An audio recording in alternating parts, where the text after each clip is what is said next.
Hello दोस्तों, मैं पर्वत सिंह राणावत एक बार फिर ऑनलाइन क्लासेज में आप सबका स्वागत करता हूं।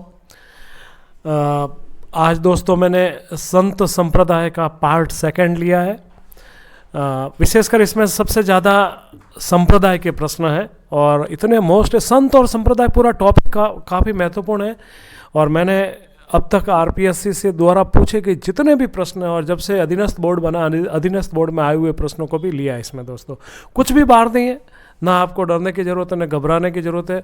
बस इस पेपर को एज इज इट 10 मिनट में रट लीजिए आप दोस्तों। सेकंड पार्ट, पहले पार्ट में मैंने 1 से 75 तक लिए थे, सेकंड पार्ट में मैं 76 से 140 के करीब प्रश्न है।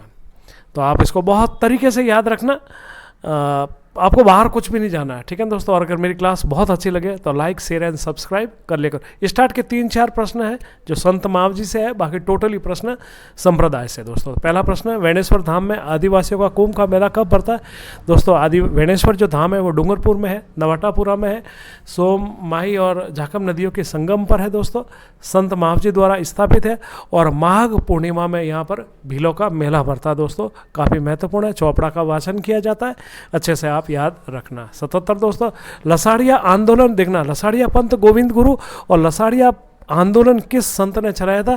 तो ये दोस्तों संत मावजी थे। साथ ही निष्कलंक संप्रदाय की स्थापना की थी, वेणेश्वर धाम की स्थापना की थी, चौपड़ा पुस्तक लिखा था जिससे भविष्यवाणी की जाती थी दोस्तों। 78 प्रश्न है, वेणेश्वर धाम किस जिले में? तो ये प्रश्न आ ही गया दोस्तों, ये डूंगरपुर जिले में, बांसवाड़ा की सीमा के पास, लेकिन जिला डूंगरपुर है, गाँव नवाटापुरा है, नदी माही प्रमुख है दोस्तों।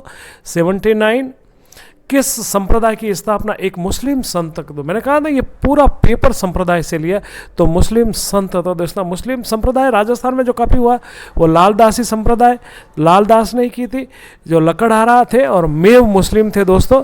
ये आप याद रखना, मैंने केवल इसीलिए लिए, इन्होंने बाद में मुस्लिम धर्म ग्रहण किया था, लेकिन प्रारंभिक जीवन में ये लकड़हारा थे और मेव जाति से संबंधित। भक्ति में कीर्तन को किसने प्रारंभ किया था?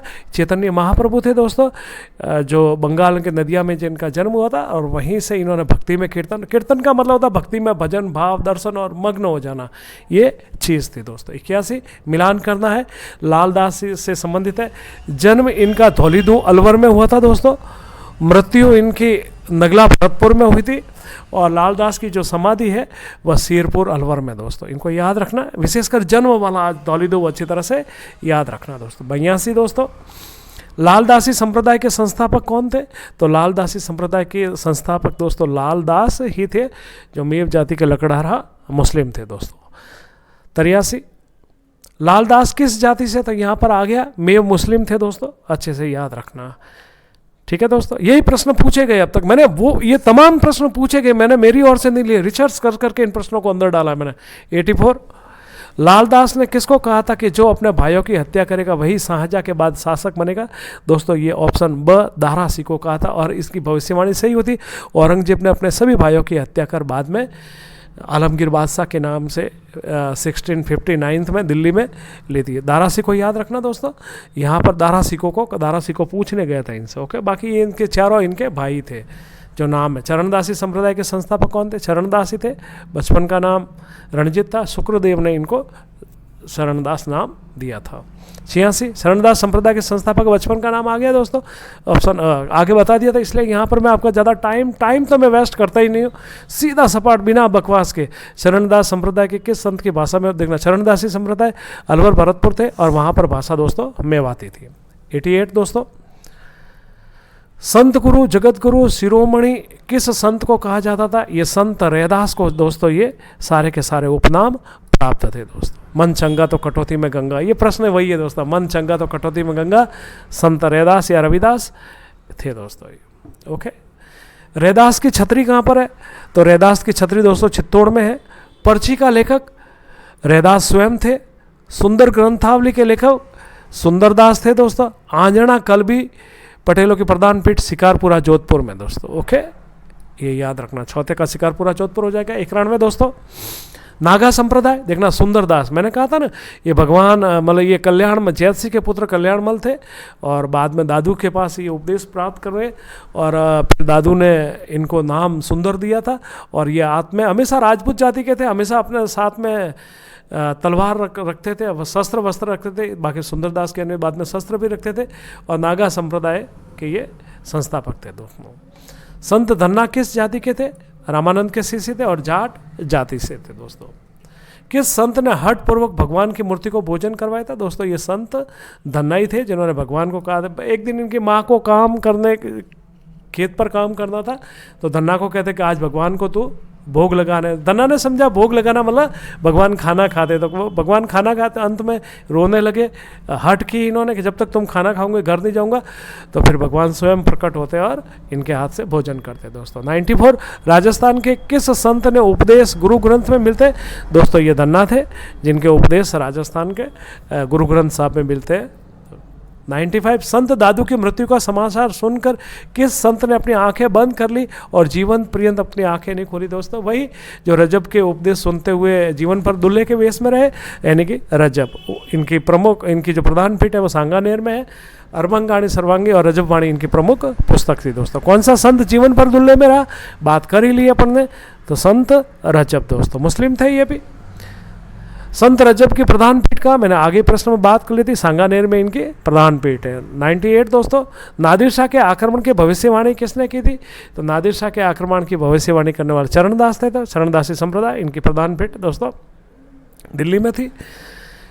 किस संप्रदाय की पीठ राजस्थान से बाहर थी? मैंने अगले ही बोला कि इनकी प्रधान पीठ दिल्ली में थे। चरणदासी थे, भरतपुर से थे, लेकिन इनकी प्रधान पीठ दिल्ली में थी। ओके दोस्तों, चरणदास ने किससे दीक्षा ली थी? तो चरणदास ने जो दीक्षा ली थी वो शुक्रदेव से ली थी। चरणदास का बचपन का नाम रणजीत था और शुक्रदेव भी इनको चरणदास नाम देता है दोस्तों। निम्न में से कौन सी शिष्य का संबंध चरणदासी संप्रदाय से नहीं था? दयाबाई थी, सहजोबाई थी, मीराबाई नहीं थी और करमेती बाई थी दोस्तों। ऑप्शन स हो जाएगा। 102 दोस्तों किस संत ने सर्वाधिक साहित्य लिखे? ये सुंदरदास ने लिखे थे दोस्तों, इसलिए इनको दूसरा शंकराचार्य भी कहा जाता है दोस्तों। किस संत को दूसरा शंकराचार्य आ गया प्रश्न दोस्तों? ये संत सुंदरदास को ही कहा गया दोस्तों। 104 राजस्थान का कौन सा संत राजस्थान को छोड़कर बनारस चले गए थे? ये चले गए थे दोस्तों धन्ना। कहते कि राजस्थान के बाहर दादू का प्रचार किसने किया था? तो धन्ना ने किया था दोस्तों। 105 दोस्तों संत धन्ना ने सर्वाधिक अनुयायी, देखना संत धन्ना के सर्वाधिक कौन है? ये प्रश्न बहुत बार आरपीएससी ने पूछा है पंजाब से दोस्तों, तो पंजाबी थे, इनके काफ़ी अनुयायी थी। 106 दोस्तों दयाबोध विनय मल्लिका पुस्तक के लेखक कौन थे? नाम से ही है दयाबोध विनय मल्लिका। दयाबोध सहजोबाई आए तो सहजोबोध सहजोबाई, सहज प्रकाश सहजोबाई दोस्तों। 107 हो जाएगा। काफ़ी ये पूछ देखना सहजोबाई, करमेती बाई, दयाबाई, इनका सीधा संबंध पूछा कि इनका संबंध क्या? तो शरणदास। फिर इनकी पुस्तकें पूछ ले। ये आड़े टेढ़े उल्टे सीधे ये प्रश्न किसी न किसी रूप में हमेशा पूछे जाते हैं। 108 दोस्तों निम्नलिखित में कौन सी पुस्तक सुंदरदास द्वारा लिखित नहीं है? सुंदरदास सुंदर विलास लिखी है, सुंदर सार लिखा, सुंदर ग्रंथावली लिखा है और संगीत सार नहीं लिखा दोस्तों, इसको कुंभा ने स्वयं ने लिखा था। 109 दोस्तों निम्बार्क संप्रदाय की प्रधान पीठ कहाँ पर है? निम्बार्क संप्रदाय की प्रधान पीठ दोस्तों अजमेर के सलेमाबाद में स्थित है। वल्लभ संप्रदाय की प्रधान पीठ कहाँ पर है दोस्तों? तो ये सलेमाबाद में, वल्लभ नाथद्वारा में दोस्तों, सॉरी, वल्लभ संप्रदाय की प्रधान पीठ नाथद्वारा में। आमेर के शासक जगत सिंह का पुत्र जयसिंह तृतीय का जन्म किस संत के आशीर्वाद से हुआ था? दोस्तों निम्बार्क संप्रदाय। ये निम्बार्क संप्रदाय अपने आप में काफ़ी महत्वपूर्ण है, आगे जाके मैं बात करूंगा। इसमें प्रश्न लिया रामचंद्र संप्रदाय की प्रधान पीठ का दोस्तों इसकी 4 थी, लेकिन प्रधान पीठ जो रामचंद्र ने स्थापित की थी वो थी शाहपुरा में दोस्तों। ओके दोस्तों ब्रह्म संप्रदाय की स्थापना, ब्रह्म संप्रदाय की स्थापना संस्थापक थे माधवाचार्य दोस्तों। ओके इनको अच्छे से याद रखना दोस्तों। ठीक है अगला प्रश्न दोस्तों, चैतन्य महाप्रभु का जन्म को, चैतन्य महाप्रभु का जो जन्म हुआ था दोस्तों वह नदिया बंगाल में होता। ऑप्शन 10 सही हो जाएगा दोस्तों। 115 भजन में कीर्तन किस संत में? आगे भी बताया था, यहाँ पर भी बता दो, चैतन्य महाप्रभु जिन्हें गौरांग महाप्रभु के नाम से भी जाना जाता दोस्तों। कौन से संप्रदाय में राधा को कृष्ण की पत्नी, देखना राधा हमेशा कभी भी कृष्ण की पत्नी, लेकिन एक संप्रदाय निम्बार्क संप्रदाय में राधा को एक ही जगह पूरे राजस्थान में जहाँ राधा को कृष्ण की पत्नी बताया गया। वल्लभ संप्रदाय बाल अणुभाष्य सुबोधिनी सिद्धांत रहस्य वेदांत परिजात किस संत द्वारा लिखित?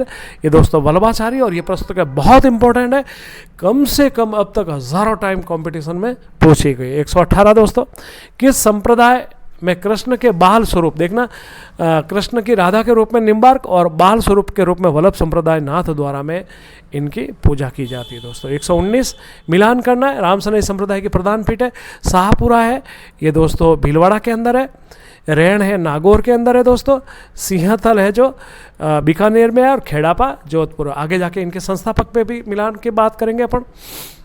यही प्रश्न है, मिलान करें। रामसनई शाहपुरा है, मैंने कहा ही था आपको कि रामचरण हो जाएगा, रेण है जो दरियाव जी हो जाएंगे, सिंहतल हरिराम दास जी हो जाएंगे, खेड़ापा रामदास हो जाएंगे दोस्तों। ओके, अच्छे से याद रखना, ये प्रश्न lot of time in competition है। निम्बार्क संप्रदाय के प्रधान पीठ किस नदी पे? तो दोस्तों ये खारी खंडेला नेपाल, ये सारी गिरती तो सांबर में, लेकिन जो निम्बार्क संप्रदाय है वो रूपनगढ़ नदी के किनारे है, अजमेर में दोस्तों। 122 दोस्तों, निम्बार्क संप्रदाय का मेला कब भरता है? ये मेला बहुत है देखना ये जो मेला भरता है भाद्रपद शुक्ला अष्टमी को दोस्तों, ठीक है, भाद्रपद शुक्ला अष्टमी को। यानी कि यहाँ पर देखना कैसे याद रखना, मैं यहाँ पर बता दूँ कि राधा का जन्म हुआ था वो भाद्रपद शुक्ला, कृष्ण का भाद्रपद कृष्ण अष्टमी और राधा का भाद्रपद शुक्ला अष्टमी, और राधा को यहाँ पर पत्नी बताया गया, इसीलिए आपको ये भाद्रपद शुक्ला अष्टमी या राधा अष्टमी के नाम से याद रखना। मारवाड़ के किस संप्रदाय को नियामत साध संप्रदाय भी कहा जाता है दोस्तों? यहां पर हो जाएगा दोस्तों अपने ब्रह्म संप्रदाय दोस्तों, सॉरी दोस्तों एक मिनट, इसका जो हो जाएगा वो हो जाएगा निम्बार्क संप्रदाय दोस्तों। ओके, इसके निम्बार्क संप्रदाय अच्छे से याद रखना आप। ओके, अगला प्रश्न दोस्तों, निम्बार्क संप्रदाय हो जाएगा। 124 दोस्तों, किशनगढ़ के शासक सावंत सिंह का संबंध वल्लभ संप्रदाय से था, बड़ी ठणी जिसको राधा के रूप में, और वहाँ पर वल्लभ संप्रदाय को काफ़ी बाद में वृंदावन चले गए थे। 100 अन्नकूट महोत्सव, चावल लूटने की पीला प्रथा भीलों द्वारा किस संप्रदाय से संबंधित है? ये दोस्तों वल्लभ संप्रदाय से है, अन्नकूट महोत्सव और चावल और लूटने की प्रथा भी। काफ़ी महत्वपूर्ण, कई बार पूछा गया था। फूलडोल मेले का संबंध किसने? दोस्तों ये रामसनई संप्रदाय से संबंधित है। ये प्रश्न बहुत इंपॉर्टेंट है दोस्तों, कभी पूछते फूलडोल का, कभी पूछते मेला कब भरता है। तो फूलडोल जो मेला है दोस्तों, फूलडोल मेला जो शाहपुरा में भरता है चैत्र कृष्ण एकम से पंचमी तक दोस्तों, याद रखना, चैत्र कृष्ण एकम से पंचमी तक दोस्तों। ओके, आगे दोस्तों, हाँ कंफर्म है दोस्तों, ये इसमें आप याद रखना। ओके, इनका जो मेला भरता है चैत्र कृष्ण एकम से पंचमी तक। 128 दसिया पंथ या दरिया पंथ, तो कौन हो जाए? देखना दसिया पंथ है तो आपको याद नहीं आएगा, लेकिन दरिया पंथ है वो हो जाएगा दोस्तों आपके दरियाव जी से। ओके, निशानी पुस्तक किसकी है? जो निशानी पुस्तक है दोस्तों वह हरिराम दास की है दोस्तों। ये वही थे जो सिंहथल में इन्होंने इसकी स्थापना की थी। गुरु को पारस पत्थर में उच्च कोटि का गुरु और गुरु के बिना भक्ति नहीं, इनको कहने वाले हरिराम दास ही थे दोस्तों। दांतड़ा के महाराज कृपाराम ने किस संत को दीक्षित किया था? दांतड़ा के महाराज कृपा ने किसको? राम चरण को दोस्तों। ओके, रामचरण बहुत महत्वपूर्ण है, रामसनई संप्रदाय से संस्थापक थे। 132 श्री कृष्ण चरणम नम का संबंध किससे है दोस्तों? वल्लभ संप्रदाय है। वल्लभ संप्रदाय कृष्ण से, यहाँ पर वल्लभ संप्रदाय होता है। 100 नाथ द्वारा में द्वारा क्यों कहते हैं? जहाँ भगवान नाथ श्रीनाथ जी रहते हैं उस गांव को द्वारा कहते हैं, तो यहाँ द्वारा गांव को कहते हैं दोस्तों। ओके, 134 दोस्तों हवेली संगीत, ये भी जो सुबह और शाम जो श्रीनाथ जी को जो भजन होते हैं वो नाथ द्वारा में होते हैं दोस्तों। 135 पुष्टि मार्ग के संस्थापक कौन थे? वल्लभाचार्य दोस्तों, बहुत बार पूछा गया प्रश्न है। ओके, 136 नाथ द्वारा में श्रीनाथ जी की मूर्ति का श्रृंगार कौन करता है? देखना, जब ये वृंदावन से यहाँ पर आए तब इनकी वहाँ पर वृंदावन में भी इनकी जो कपड़े वगैरह जो श्रृंगार का काम एक मुस्लिम परिवार, वही मुस्लिम परिवार इनके साथ आया था, तो ऑप्शन 10 सही हो जाएगा दोस्तों। 137 अष्टछाप का संबंध किससे? वल्लभ संप्रदाय से। तो दोस्तों राजस्थान में जो इनके प्रमुख अलग अलग है, जैसे मैं बता दूं आपको, मथुराधीश कोठा में, विठलनाथ या श्रीनाथ नाथ द्वारा में, द्वारकाधीश कांकरोली में, गोकुलनाथ गोकुल में, गोकुल चंद कामवन में, बालकृष्ण सूरत में और मदन गोपाल करौली में दोस्तों। इनको अष्टछाप कहा गया। 138 दोस्तों लिखमादेशर, पूर्णदासर, बमलू और मालासर, ये पांचला ये जो थे इनका संबंध किन से था? तो इनका संबंध दोस्तों जसनाती संप्रदाय से था। ओके दोस्तों, 139 पद्मावती और सूर्यश्री किस संत की शिष्याएं थी?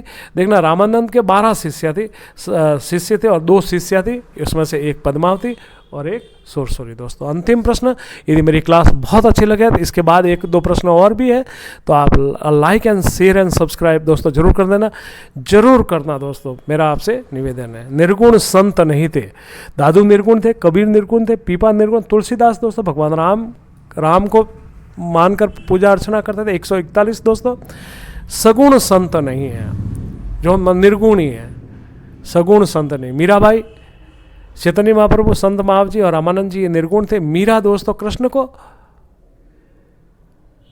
थी, सगुण थी बिल्कुल। तो रामानंद जी निर्गुण थे, चैतन्य महाप्रभु भी कृष्ण से, संत महाव जी भी करते थे, लेकिन ये थे दोस्तों। आखिरी प्रश्न दोस्तों था ये मेरा। अगर मेरी क्लास बहुत अच्छी लगे तो लाइक शेयर एंड सब्सक्राइब जरूर करें दोस्तों। नमस्ते।